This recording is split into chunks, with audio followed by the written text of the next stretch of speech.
Сегодня мы сделаем краш-тест трем шлемам. Один из шлемов это Top-Helm, закаленный из стали 65G. Толщина верха купола 2 мм, забрала 1,8 мм, задняя часть 1,8 мм. В данной конструкции шлема предусмотрено усиление глазниц. Это самое слабое место у шлемов, поэтому изнутри мы такие шлемы провариваем. Мы провариваем нижний край глазницы и верхний край глазницы. Также добавляем вертикальные перемычки. Кроме центральной, обязательно по центру глазницы, для того, чтобы оружие не могло залететь в глазную щель и не повредить глаза хозяина шлема. Я же хочу сломать шлем и показать, какие сильные удары он может выдержать, а какие он уже не выдерживает. Потому что любой шлем сломать можно, любой доспех можно сломать. Начнем мы с заготовки из стали 3 толщиной 2 мм. Я сразу возьму наше самое тяжелое оружие, чтобы показать, как мнется сталь 3. Потом мы сравним с шлемами, которые закалены.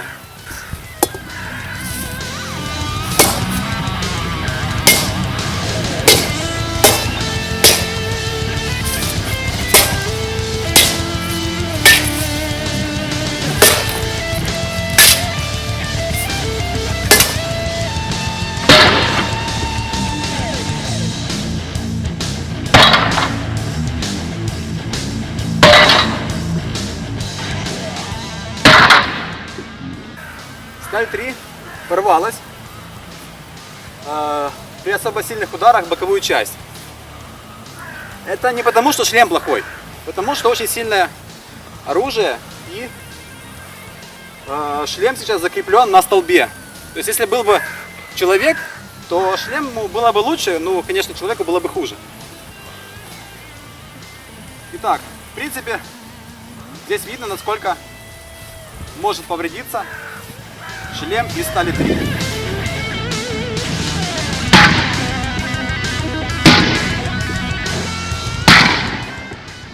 Мы сделали удары по плоскости шлема без сварного шва. Сейчас проверим, не расходится ли сварной шов при таких же нагрузках.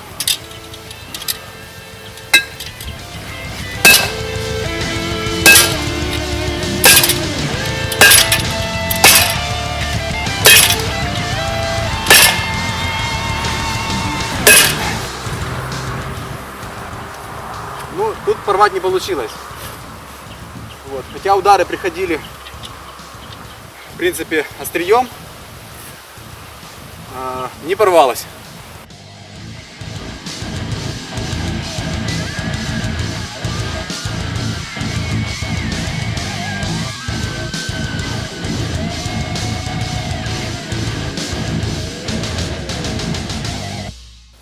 Итак, я начну наносить удары с самого легкого оружия, это турнирная линейка.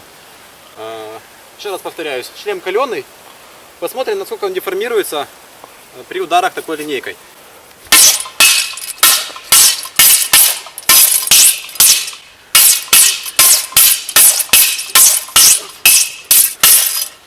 Шлему практически ничего не случилось. Здесь вмятин вообще нету, разве что настолько маленькие, что они совершенно несущественны. При этом я, в принципе, немного боюсь за клинок, потому что все-таки стоит на столбе и можно банально сломать оружие. Следующий меч это такой Бугурта оптимальный фальшион. Хотя все равно у него толщина 4 мм, мне немного страшно за оружие. Ну, в общем, посмотрим, кто кого, шлем или меч. Тоже 20 ударов.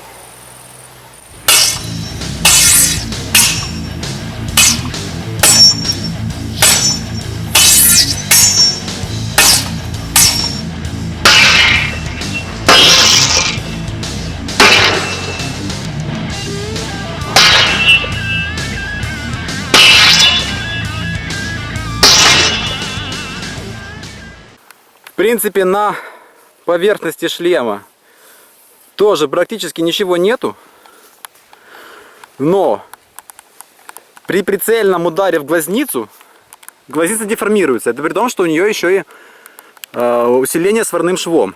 То есть представляете, что будет, если у вас нет вот такого усиления и кто-то вам специально провел туда удар. В принципе, я прицелился, ударил, но как бы это не противник, шлем не двигается, мне удобно бить. И я еще и без доспехов. Теперь берем полуторный меч, он даже немного меньше полуторного, но мне кажется, что удары не будут сильнее, чем у фальшиона, потому что он довольно тоненький, он играет, но все равно для теста сделаем тоже 20 ударов таким мечом.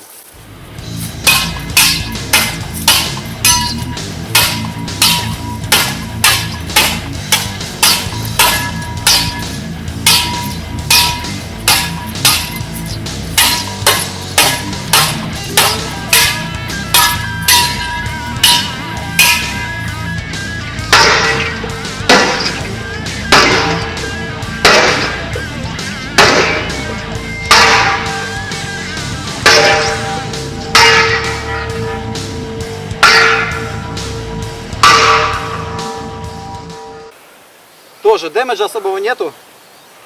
Им трудно попасть в глазницу, то есть мне пришлось разворачивать меч вот так. У меня все удары были как бы на большой дистанции. Поэтому вмятин тоже практически нету. Мы подходим к более тяжелому оружию. Вот такой двуручный топор. Я буду наносить 10 ударов, акцентированных и четких.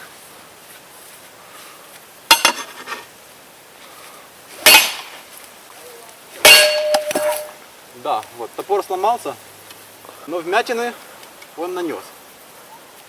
Видно вмятины от 2 ударов, которые мне удалось провести еще целым топором. Вот вмятина 1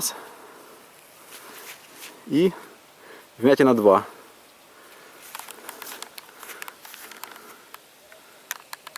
Итак, смотрите, у нас поломался топор, самый большой, двуручный. Но есть еще вот такой. Он в принципе маленький, но у него хорошая масса за счет того, что тут все заварено и тут нету пустоты. Здесь сталь. И за счет такой длины он очень сильно наносит дэмэдж. Итак, 10 ударов топором.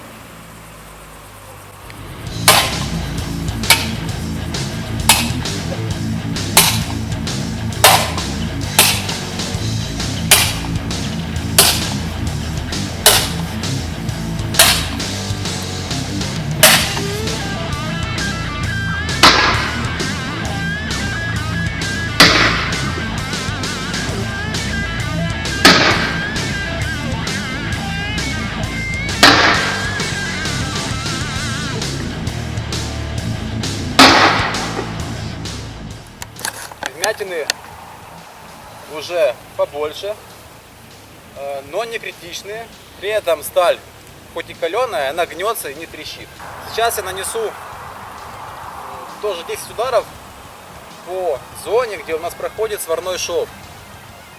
Эти места усилены тем, что, во-первых, тут нахлёст 2 деталей, и сам сварной шов усиливает это место.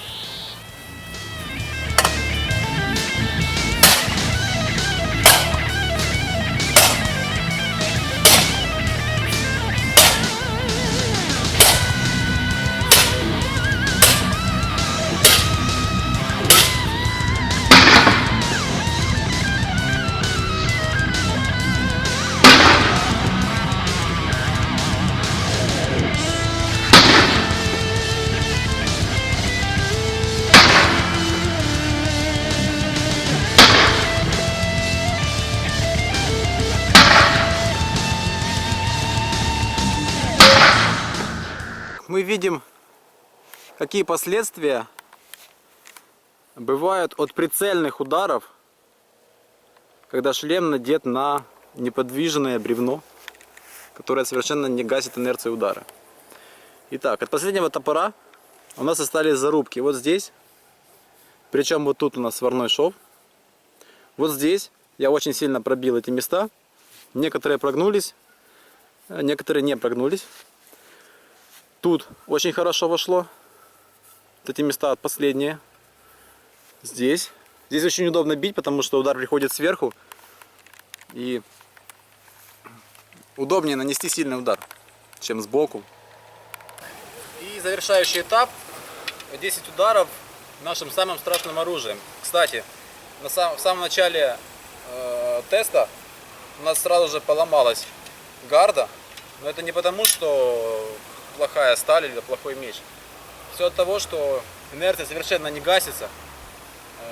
И удары передаются в шлем и оружие.